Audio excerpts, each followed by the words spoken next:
Assalamualaikum warahmatullahi wabarakatuh. Alhamdulillahi rabbil alamin.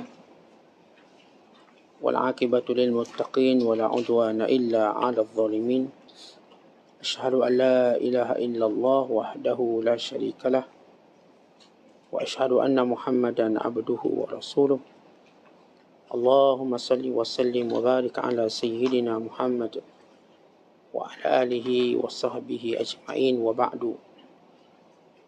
وقال المصنف رحمه الله تعالى ونفعنا الله به وبعلومه في الدارين آمين. Kita berkata Imamul Allamah Syekh Abdul Qadir Al-Jilani, semoga Allah Ta'ala merahmatinya dan kita mendapat manfaat serta barakah ilmunya di dunia dan di akhirat. Wahai gulam, engkau tidak akan berjaya selama engkau terus mencintai dunia ini. Kemudian engkau mendakwa pula mencintai Allah Azza wa Jalla. Bagaimana ini? Begitu juga tidak akan berjaya dan tidak benar sama sekali bila engkau juga mencintai akhirat. Atau engkau mencintai apa sahaja yang lain selain Allah Azza wa Jalla semata. Si arif yang mencintai Allah, dia tiada cinta kepada yang ini atau yang itu. Tiada mencintai apapun selain Allah Azza wa Jalla semata-mata. Apabila sudah sempurna cintanya kepada Allah dengan yang sebenar-benarnya, kelak akan datang kepadanya bahagian-bahagiannya dari dunia dengan penuh nikmat dan cukup menggembirakan. Dan jika dia tiba di akhirat, demikian pula halnya. Semua yang ditinggalkannya di belakangnya akan dilihatnya tersedia di pintu Allah Azza wa Jalla. Dan semua ini telah mendahuluinya ke situ. Kerana dia telah meninggalkannya kerana wajah Allah Azza wa Jalla, yang mencari redha Allah Ta'ala.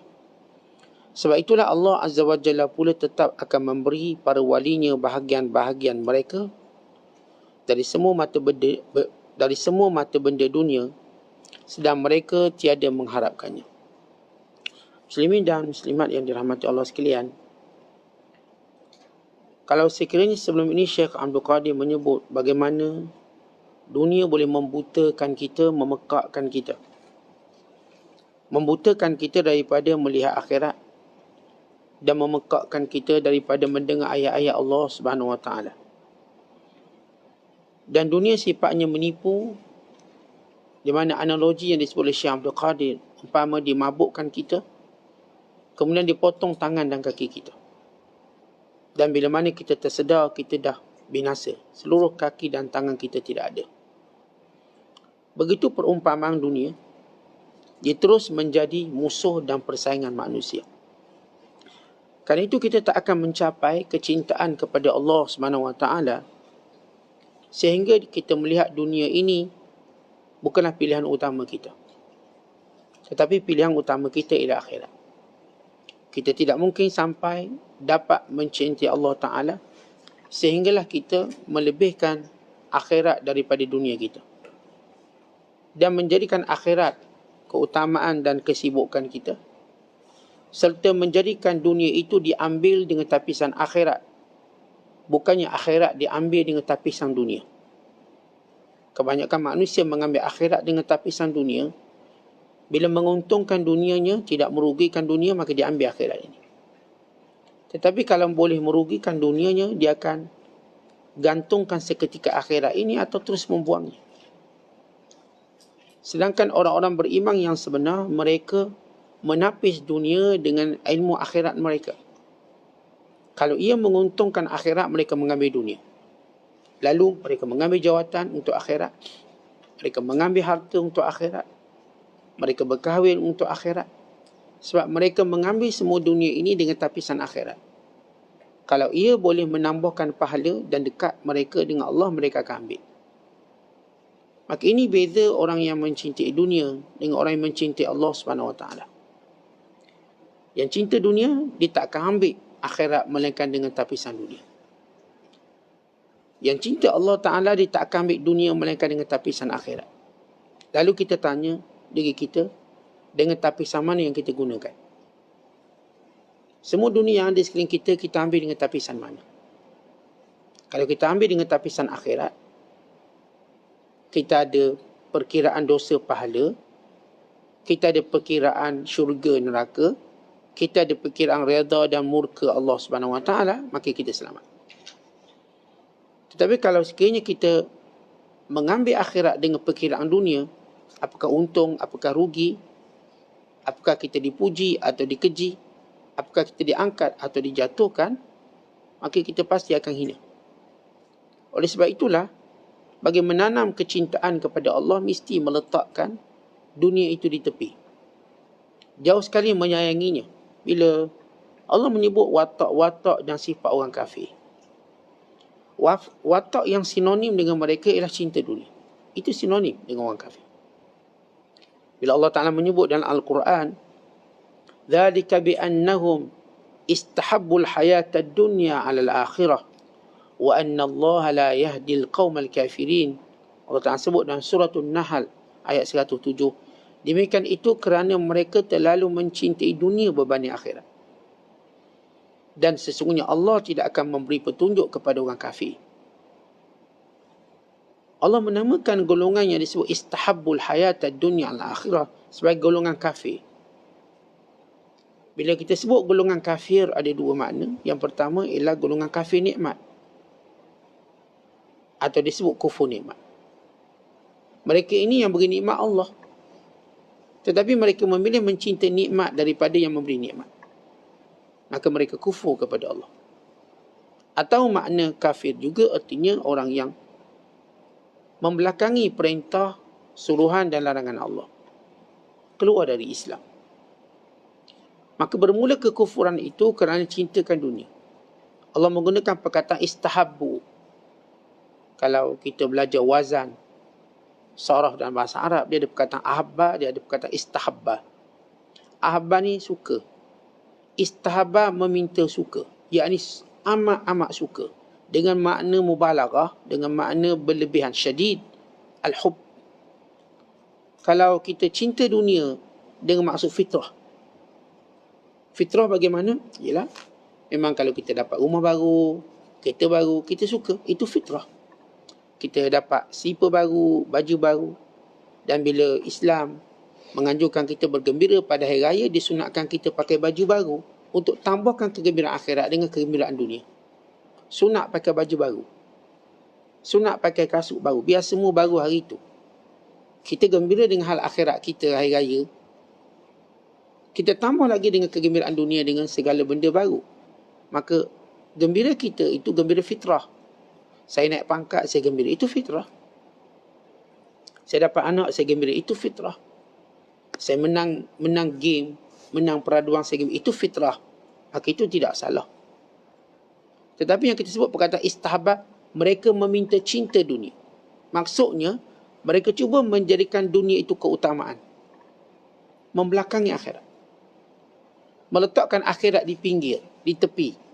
Kalau di kuis jatuh. Lalu meletakkan dunia dalam hati dan ketenangannya. Sehingga Allah Ta'ala berfirman tentang mereka.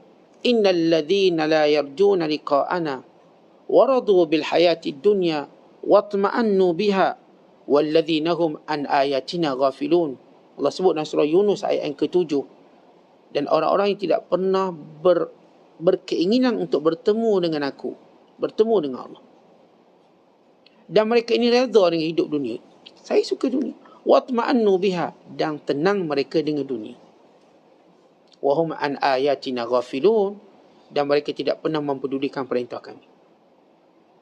Golongan ini tenangnya di dunia sehingga dia menyangka dunia ini kekal.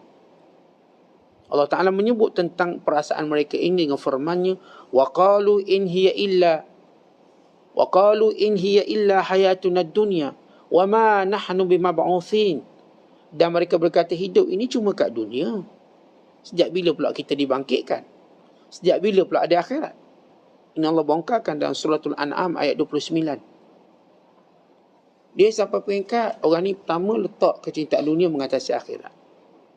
Kemudian ketenangannya pada dunia.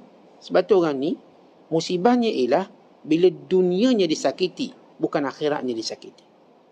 Musibah baginya ialah bila hilang dunianya, bukan hilang akhirat. Dia bergembira dengan hilang akhirat, tapi dia sedih dengan hilang dunia. Ia berbeza dengan ahlullah. Dia bergembira dengan musibah dunia kerana melihat gantian yang baik, dan dia takut pada musibah akhirat. Sebab itu doa yang Nabi sallallahu alaihi wasallam kepada kita, wala taj'al musibatana fi dinina, ya Allah, jangan engkau jadikan musibah pada agama kami. Musibah pada dunia ada gantian lebih baik, tapi musibah pada agama tidak akan ada gantian lebih baik. Sebab adakah ada yang lebih baik daripada agama? Tidak ada. Kerana itu Imam Ibn Jauzi menyebut bahawa dunia ini perangkap. Orang jahil sekali melihat perangkap terus kena. Tapi orang yang bertakwa, dia tahu itu perangkap, maka dia berhati-hati. Namun kadang-kala pada kesudahan, pada akhir hidupnya kena juga perangkap tu. Kata dunia ni perangkap. Kalau kita berjalan dalam hutan dan orang beritahu di dalam tu ada perangkap, banyak perangkap. Kat mana? Tak tahu. Jangan kata perangkap hutan, perangkap hak laju pun kita tak tahu kat mana. Awas perangkap hak laju, tapi tak tahu kat mana. Macam mana kita bawa kereta kita? Kalau kita tak takut, akibatnya kita bawa je lah. Kena berapa pun kita bayar. Tapi kalau kita bercakap tentang sifat berhati-hati kita, boleh sebut perangkat hak laju, yang 110 pun mungkin kita buat 80, 90. Kita tak akan bawa rapat 110, takut terlebih. Kita berhati-hati sampai kita lepas. Ini kan pula bila kita sebut bahawa dunia ini ialah perangkap yang akan menjadikan kita lupa pada akhirat. Maka sebab itu kata Syekh Abdul Qadir, kamu tidak mungkin mencintai Allah selagi mana kamu cinta pada dunia. Sehingga Allah sebut dalam surah An-Najm ayat 29, fa'arid amman tawalla an dhikrina walam yurid illa al-hayat ad-dunya. Wahai Muhammad, jangan peduli. Jangan peduli lagi orang-orang yang berpaling daripada setiap peringatan yang kamu nak berikan. Kerana mereka hidup cuma nak dunia. Cuba cerita bab dunia. Berlambak datang. Seminar jutawan, penuh. Macam mana nak usahakan nak jadi lebih kaya. Seminar Bitcoin, seminar saham. Penuh orang datang. Orang bayar berapa? Mereka menganggap pelaburan ini berbaloi. Untung saya cuma bayar untuk coaching ni 1,000. Saya dapat 3 kursus, 4 kursus. Dia rasa untung sungguh. Padahal dia tak buat untung lagi pun. Tapi kalau buat akhirat, ustaz tu ikhlas ke tak ikhlas tu? Ustaz kata, okay, kita buka kelas Quran, bayar RM50 sebulan. Penunggang agama. Tidak ikhlas. Kenapa agama dijual beli begitu? Lihat, orang yang bercakap macam tadi sebenarnya dia cintakan dunia, dia sayang dunianya untuk dilabur akhirat. Tapi kalau buat seminar coaching itu bayar 1,000, 5,000, 8,000, hot seat 20,000. Okey, ini ilmu kata dia. Lihat bagaimana syaitan menjauhkan kita dengan akhirat, dengan takut korbankan dunia kita. Mendekatkan kita dunia dengan mengorbankan akhirat kita. Ni kita nak korban RM50, RM100 untuk dapat akhirat. Syaitan kata jangan. Sayang duit. Tapi untuk dunia, 1,000 pun kita bagi. 1,000. Kata untuk dia tengok sukan Olimpik. Tak minat sangat pun, tapi cerita je lah. Ni basikal, harga basikal tu tuan-tuan. Berapa harga basikal? 60,000 pound sterling. Duit Malaysia lebih kurang 300,000. Harga basikal. Tayar depan 35,000, tayar belakang 35,000. Handling depan tu 28,000. Totally 312,000 lebih kurang. Harga basikal. Belum tentu menang tu. Belum tentu menang. Begitu pelaburan dia. Orang main equestrian ataupun kuda. Berapa harga kuda? Bila ada yang masuk pertandingan tu. Kata kuda kita murah sangat, harga RM100,000. Kuda orang harga 10 juta je, kita pun nak beli macam tu, paling kurang. Untuk menang. Tetapi untuk permainan dunia, mereka belanja banyak. Sukan Olimpik belanja bilion. Setiap negara belanja bilion untuk sukan. Dan kita tak tahu dapat apa pun. Tapi itulah cerita dunia. Kalau sekiranya kita dapat pingat emas sekalipun, apa kita dapat sebenarnya? Sedangkan kita akan bertanding lagi. Hari ni kita menang 100 meter emas. Mungkin tahun depan kita kalah. Begitu percaturan dunia. Sebab tu bila para ulama mengajar kepada kita, bila dikatakan, sifatkan kami pada dunia. Oh, dunia. Satu hari boleh meruntuhkan sebulan. Sebulan boleh meruntuhkan setahun. Setahun boleh meruntuhkan seluruh umurmu. Maksudnya apa? Kalau kita gembira sebulan, sehari je kita sedih, hilang semua sebulan tu. Kalau sekiranya setahun kita gembira, sebulan je kita bermusibah, hilang setahun tu. Cuba tuan-tuan tengok, tuan-tuan umur 50 tahun, 60 tahun. Baru kena 2 tahun, 2 tahun tu macam menghilangkan semua umur kita. Baru kena pandemik 2 tahun. Itu pun sebab tak boleh makan kedai mamak je. Itu je masalah dia. Dia bukan nak jalan jauh pun, dia pun dah tak boleh jalan jauh. Dia nak pergi makan kedai sebelah rumah. Dia rasa macam makan tu satu nikmat. Dapat makan seperti rohnya baru masuk balik. Itu je. Dia 50-60 tahun dia hidup. Dia susahnya hidup sekarang susah. Berapa tahun susah? Lebih kurang 2 tahun. Susah ni kat mana? Beritahu sikit. Susah tak boleh rentah daerah. Nak pergi daerah nak rentah mana? Kambing 40 hari. Tu je. Padahal dia tak makan banyak pun. Tu dia sedih tak dia dapat. Tidak usah asam pedas batu pahat.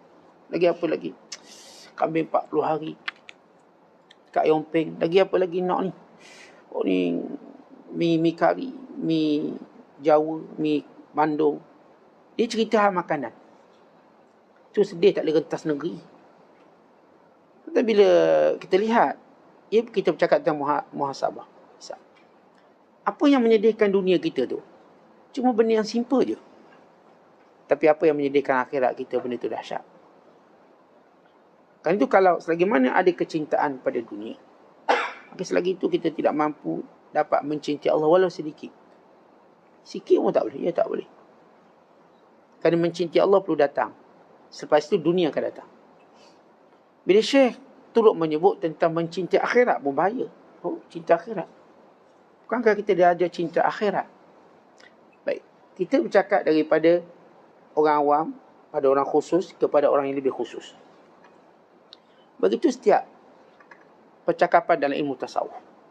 Umpama puasa, kita ada puasa awam, puasa orang khusus, puasa orang yang lebih khusus. Ya, puasa orang awam ialah kamu membatalkan puasa. Walaupun batal pahala tak apa, jangan batal puasa. Itu orang awam. Puasa orang khusus, jangan perkara tadi membatalkan pahala dia. Dia tak nak batal pahala, maka disebut dengan ibadah. Puasa orang yang lebih khusus, jangan perkara, bagi mereka perkara yang merosakkan puasa, bila mana mereka tidak ingat Allah. Mereka mesti ingat Allah setiap masa. Itu makna puasa. Umpama kita sebut orang bekerja. Pekerja awam, kerjanya cuma gaji. Dia cerita gaji. Dia dapat kerja gaji. Dia bayar gaji. Dan orang yang lebih khusus, dia cerita tentang gaji yang lebih mahal. Dan setengah tu kata, tak apa, 1,000 cukup dah tu. Bagi yang pekerja lebih mahal tak, saya tak nak 1,000. Saya nak tu, manager dia 10,000. Dia akan mencari lebih. Tapi bagi pekerja lebih hebat, dia bukan tengok passion dia bukan pada kerja, pada gaji, tapi pada kerja dia. Saya suka kerja. Lepas tu dia datang awal, dia balik lambat. Kerja lebih utama. Bila kita sebut pakar, sebab mereka suka pekerjaan tadi. Kita ambil orang kerja chef. Orang kerja chef ni, dia sampai peringkat, dia suka duduk kat dapur. Suka. Tak ada tempat yang lebih suka daripada dapur dia. Maka dapurnya seindah-indah tempat. Dapur dia lebih lawa pada bilik tidur kita. Ini chef. Sebab dia cukup seronok duduk. Dia pegang setiap bahan, dia rasa macam dia dapat nikmat yang hebat. Dia dapat menjadikan makanan yang lazat. Baginya ialah bukan harganya, tapi bagaimana nilai dihargai. Bukan harga makanan, dihargai makanan. Oh, bila dipuji, itu bagi dia perjuangan sebenar. Dia seronok. Kalau tak dipuji, dia boleh buang makanan tu lantong. Dia tak akan beri nilai. Sebab tu bila makanan tak jadi, buang lantong. Sebab nilai dia pada dihargai. Baik, kalau Tuan-tuan tahu itu ranking dunia. Kita juga nak cakap tentang ranking akhirat. Ranking awam akhirat ialah orang yang saya katakan cintakan dunia. Dan naik satu ranking lagi yang cintakan akhirat. Ranking paling tinggi yang cintakan Allah. Orang yang melihat, bukan cerita pahala, cerita kasih sayang Allah. Orang ini yang berdoa, Allahumma inni as'aluka hubbaka. Ya Allah, yang aku inginkan cinta padamu. Yang dia nak cinta kepada Allah. Dia bukan cerita nikmat. Baginya nikmat itu kecil. Yang besar itu Allah. Yang disebut dalam solat, yang disebut dalam hidupnya ialah Allahu Akbar, Allah Maha Besar. Bukan disebut syurga Maha Besar. Even dia tak sebut tentang nikmat-nikmat lain, bidadari Maha Besar dan sebagainya. Allah Maha Besar. Maka hidupnya mencari Allah, redha Allah. Bila seorang mencapai tahap ini, kalau seorang dicinta akhirat, maka semua dunia datang pada dia. Maka seorang yang cintakan Allah, dunia akhirat datang pada dia. Datang semuanya. Dan dia mendapat bahagian-bahagiannya. Tanpa sedikit pun mengurangi bahagian hubungannya dengan Allah. Sebab itu bila datang malaikat, jumpa Nabi SAW, bawa kunci dunia semua. Dan keadaan akhirat Rasulullah tidak terjejas apa-apa. Nak bagi pada Rasulullah SAW. Pilih, wahai Muhammad, sama ada kamu memilih Allah atau memilih dunia ini, yang tidak jejaskan akhirat kamu. Segala kunci dunia, pembendaraan dunia. Maka Nabi SAW memilih untuk menjadi hamba Allah. Abduhu wa rasuluh, hamba Allah. Nabi tunduk ke bawah memilih Allah dan Rasul. Nabi SAW memilih Allah dan memilih menjadi hamba Allah. Memilih menjadi pesuruh Allah. Bukan memilih untuk dapat dunia. Walaupun baginda SAW boleh dapat dunia sebagaimana Sulaiman AS dapat. Tanpa mengurangkan darjat kenabian dan kerasulan. Sulaiman AS, dia dapat seluruh dunia dan tidak ada orang lebih dapat dunia lebih banyak daripada Sulaiman. Tak ada. Cukup kita beritahu antara tentera Sulaiman itu binatang. Cukup. Untuk tunjukkan dia dapat dunia. Itu belum cerita jinnya tentera. Sehebat-hebat kuasa dunia hari ini, tenteranya masih lagi manusia. Nabi Allah Sulaiman tenteranya manusia, jin, burung-burung dan seluruh binatang. Kau bayangkan kalau berperang macam ni, tengah berperang, dia orang hantar pesawat ni, semua burung-burung terbang ke negara tersebut. Cukup menghuharakan. Semua belalang-belalang terbang, habis. Habis hancur negara tu. Hebat. Sulaiman AS dapat dunia tanpa kurangkan bahagiannya akhirat sedikit pun. Nabi SAW ditawarkan juga begitu. Rasulullah enggak. Kenapa Nabi memilih untuk menjadi Habibullah, kekasih Allah? Dan Rasulullah SAW mendapat gelar Habibullah. Maka sebab itu kita dalam kehidupan akhirat, sampai peringkat kita nak jadi di kalangan kekasih Allah. Tapi kita tak sebut sebagai Habib, kita sebut Awliyaullah, Waliullah. Wali yang kekasih Allah. Mendapat gelaran Awliya. Bukan Awliya nak karamah, nak tukar daun jadi duit. Bukan karamah yang kita nak tu jalan atas air, bukan itu. Itu kehendak orang awam yang bodoh. Orang-orang yang benar-benar yang ingin mendapat Awliya, pendekatan dengan Allah. Dia nak dekat dengan Allah. Dia bukan nak dunia yang dimudahkan kan nak jadi wali. Senang orang lain nak pergi luar negara, naik kapal terbang, kena beratur, kena itu. Dia pejam mata sampai. Bukan itu cita-cita dia. Bukan itu cita-cita wali sebenarnya. Wali ni dia nak dekat dengan Allah. Sehingga dia tak pedulikan karamah dia. Yang peduli karamah dia orang awam. Dia tak pernah peduli apa-apa. Dia nampak untuk dirinya ialah bagaimana nak menghubungkan dirinya kepada Allah Ta'ala. Sebab itu untuk membuang kecintaan kepada dunia ini merupakan sifat wajib bagi para hamba. Wajib buang dunia dalam hati. Kerana itu setiap kali kita melihat apa yang disebut oleh para alim ulama. Man ahabba dunya wasarrathu zahaba khawful akhirah fi qalbihi. Siapa yang cintakan dunia dan dunia itu menggembirakannya, maka akan hilanglah dari hatinya takutkan akhirat. Orang yang takut akhirat, orang yang bimbangkan akhirat, maka dia tak akan cinta dunia. Tapi orang yang cinta dunia dan gembira dengan dunia, maka hilanglah sifat takutnya pada akhirat. Dia tak ada fikir kubur macam mana tadi. Sebab apa? Dia sudah digembirakan dengan dunia. Satu ketika mana dalam dunia berlaku satu perkara yang menggemparkan. Ia menggemparkan dunia iblis, dunia syaitan. Mereka para syaitan terpinga-pinga. Apa yang berlaku? Sebab kami tidak dapat lagi menembusi langit dan pengkhabaran dari langit. Setiap kali kami duduk di tempat-tempat pengintaian rahsia langit, kami dipanah petir.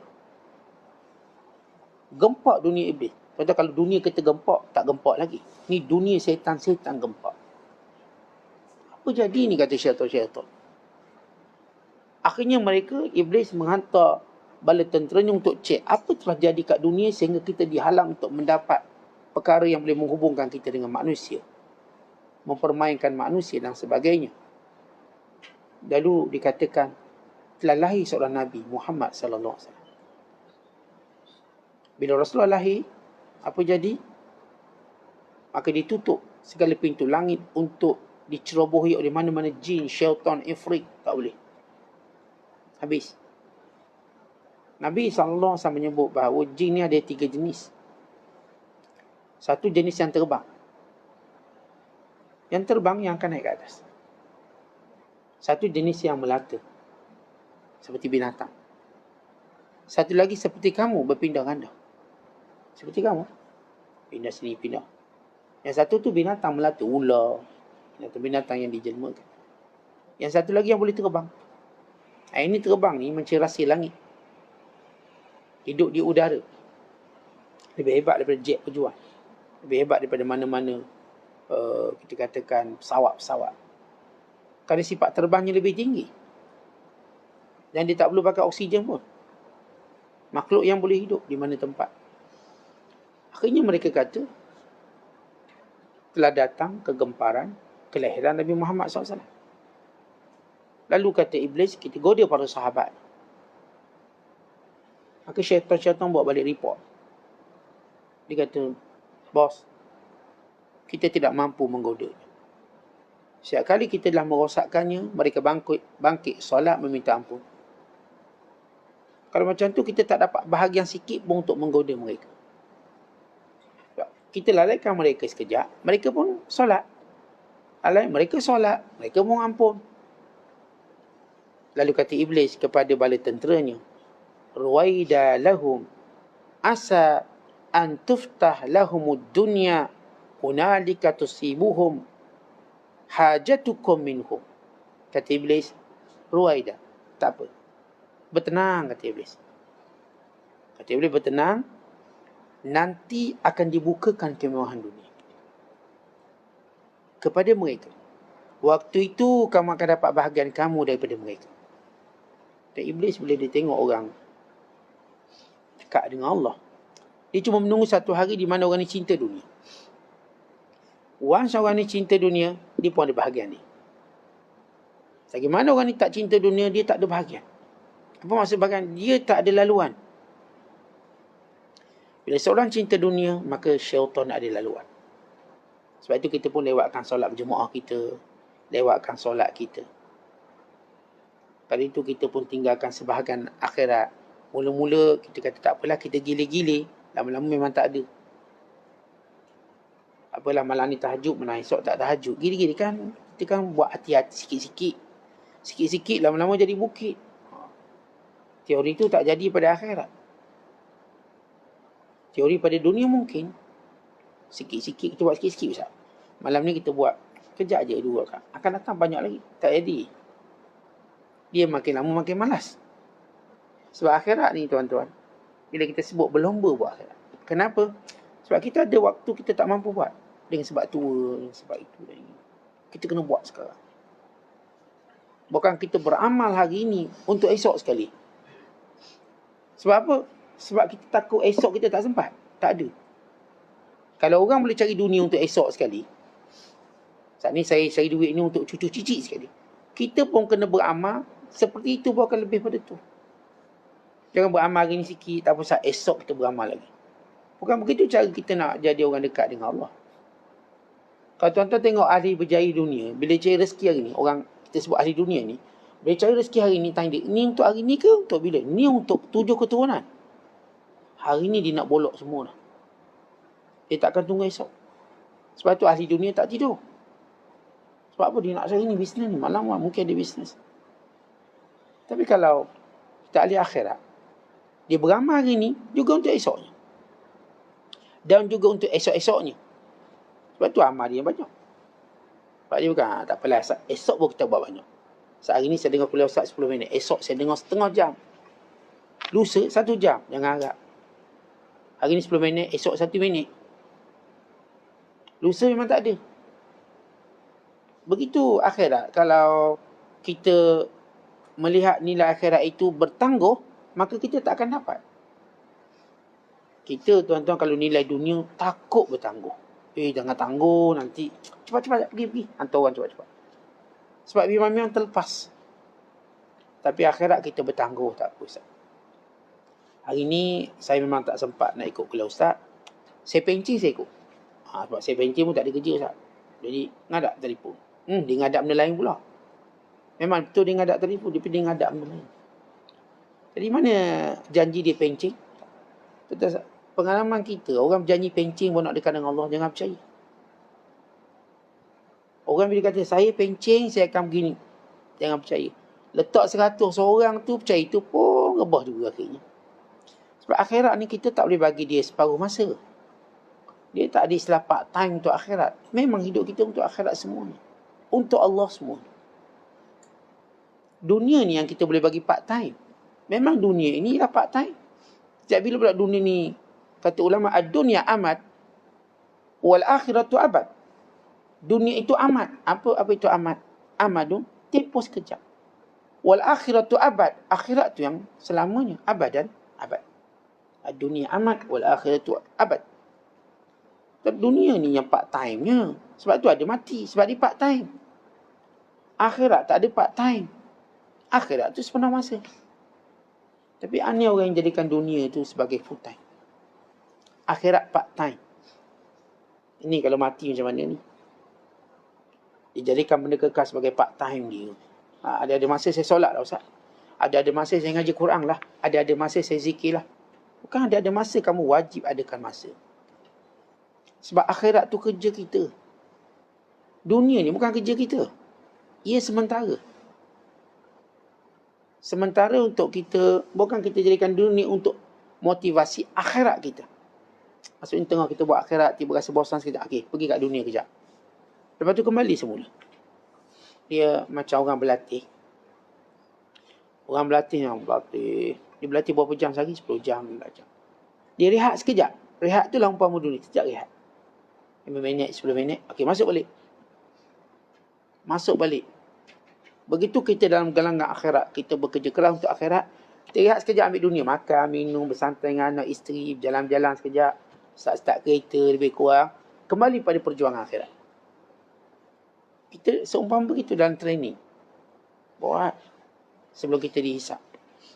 Satu ketika bila kisah Zulkarnain jumpa malaikat. Ini cerita tentang dunia. Macam mana kita nak buang sifat cinta pada dunia. Hadirkan cinta pada Allah Ta'ala. Sebab kalau kita cinta dunia, takkan hadir cinta pada Allah. Dan kita nak beritahu bila kita cinta Allah, dunia datang. Kita dah selalu sebut bahawa akhirat tidak pernah mengganggu dunia kita. Waktu tuan-tuan sepenuh hati dengan akhirat, dunia datang macam tuan-tuan nak, bahkan lebih pada itu. Tapi kalau kita ambil dunia sehingga ganggu akhirat, maka dunia pun kita belum tentu dapat. Belum. Kita bayangkan kalau Olimpik tadi, masuknya sekian orang, satu je pemenang. Satu je pemenang. Tak boleh pemenang banyak. Satu. Yang masuk ni ramai. Kalau berenang katakan 40 orang, dengan saringan itu, saringan ini, seorang je menang. Yang dapat pingat emas orang. Akhirat ni dia nak suruh semua pemenang. Semua pemenang.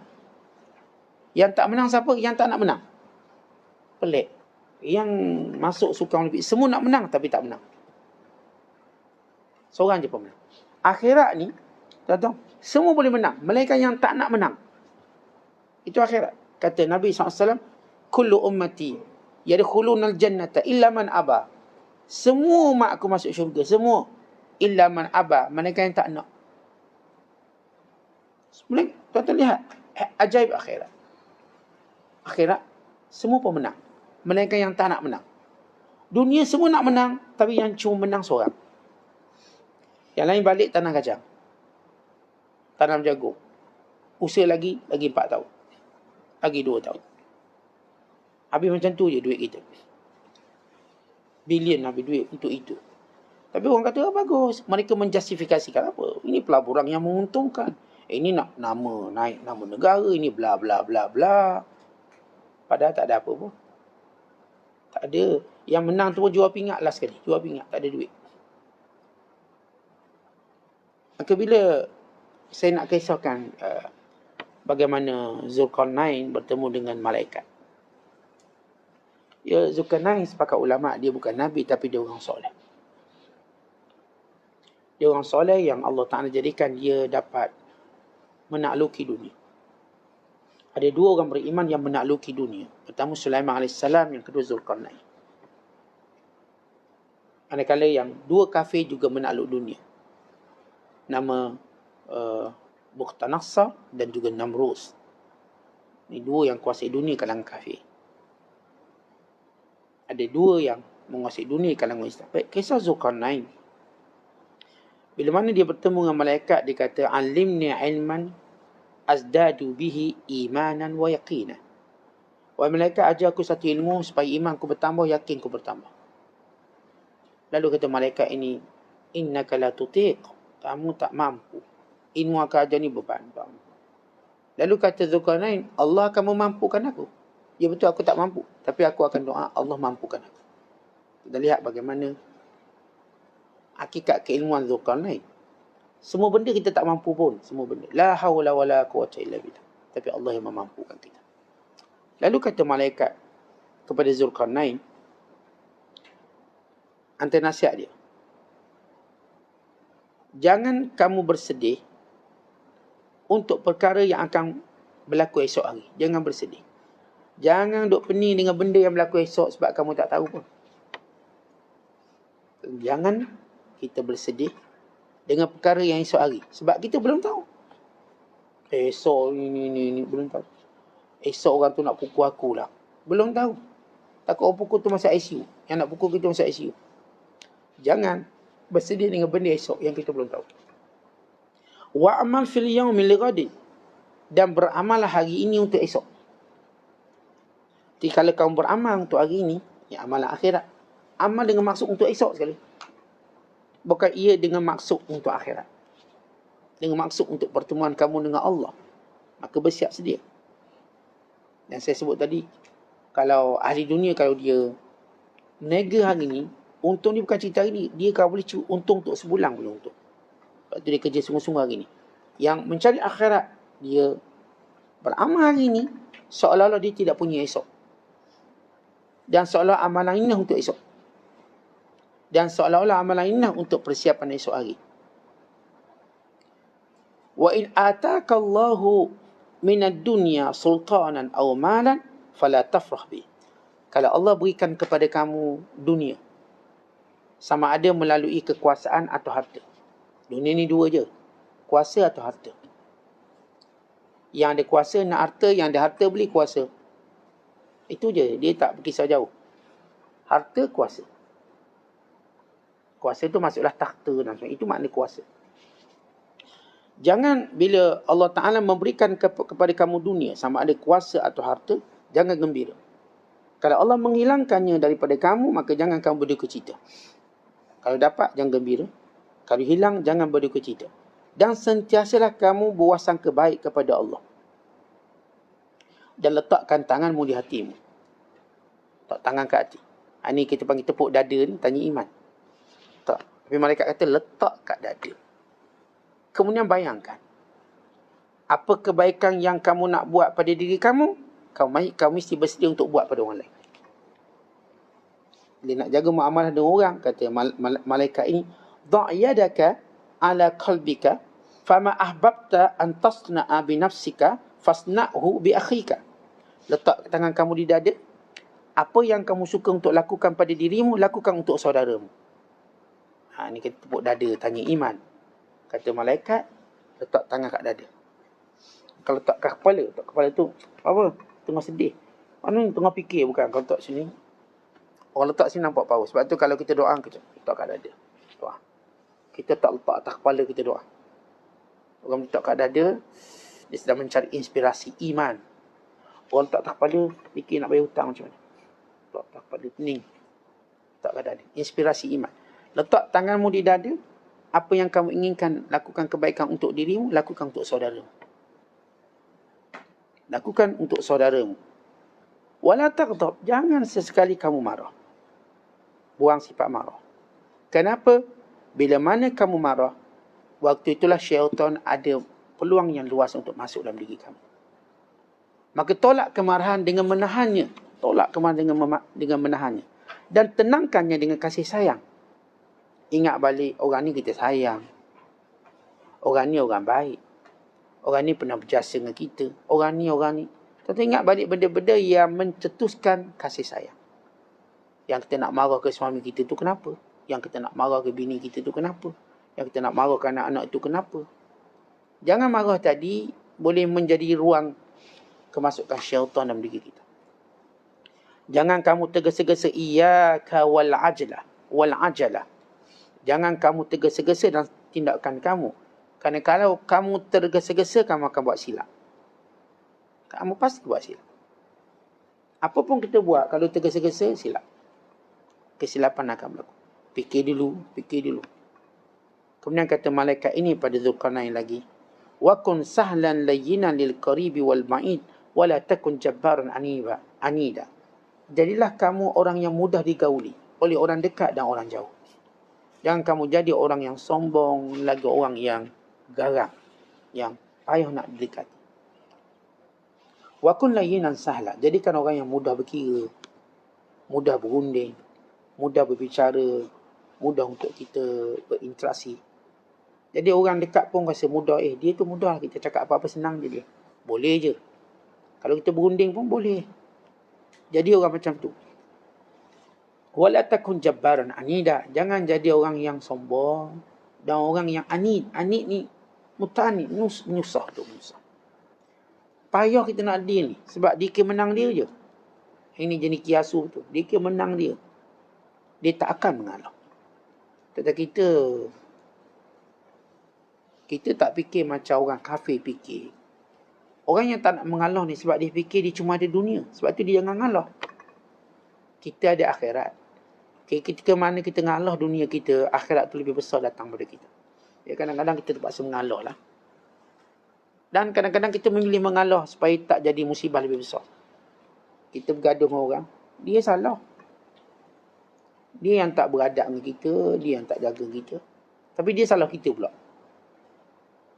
Kalau saya minta maaf pun, saya masih kecil hati. Kecil hati pula dia. Dia memulakan. Tapi demi kita melihat bantuan tolak ansur tu lebih baik. Tak apa.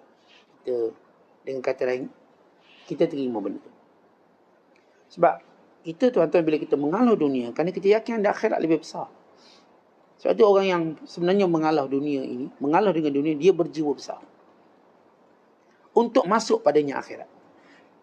Orang yang tak mengalah, kita tahu dia cintakan dunia lebih pada segala-galanya. Sebab tu dia tak akan ngalah. Dan semua perkara. Dia tak mungkin mengalah.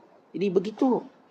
Bagaimana pesan malaikat pada Zulkarnain, ayat yang berbunyi, kalau kamu diberi oleh Allah kerajaan dan harta, jangan gembira. Kalau Allah hilangkan, jangan duka cita, maka kamu berjaya. Maksudnya tuan-tuan, kalau kita hari ini, ada hari-hari Allah lapangkan rezeki. Ada hari-hari Allah uji kita dengan kesempitan. Maka yang pertama, jangan terlalu gembira. Yang kedua, jangan bersedih. Jadikan syiar hidup kita. Kalau benar kita cintakan Allah, kita tidak cinta dunia, kita sanggup berkongsi dunia kita. Orang yang boleh berkongsi dunia, berarti dia ni tak cinta dunia. Orang cinta dunia, pantang dia tak boleh kongsi dunia dia. Oh, tak boleh. Bukan dia dengki, dia anggap semua orang pencabar dia. Tapi orang yang cintakan akhirat, dunia tu dianggap untuk dikongsi semua orang. Sebab tu kata malaikat tadi, letak tangan kamu kat dada, apa yang kamu suka untuk kamu, kamu mesti lakukan untuk orang lain. Saya suka makan benda ni. Saya pun nak suruh saudara saya makan benda ni. Saya suka naik kenderaan ni. Saya pun nak suruh saudara saya naik kenderaan ni. Biar dia rasa kenderaan ni selesa, bagus, comfort, laju. Saya suka tempat ni. Indah. Saya nak ajak saudara saya, kawan saya, sahabat saya datang tempat ni juga menikmatinya. Orang yang ada sifat jiwa berkongsi, kita tahu dia tak cinta dunia. Dia orang cinta ke akhirat. Dia hati-hati dengan cinta dunia, kerana ia akan menghilangkan cinta akhirat dan cinta kepada Allah Subhanahu Wa Taala. Wallahu a'lam. Assalamualaikum warahmatullahi wabarakatuh.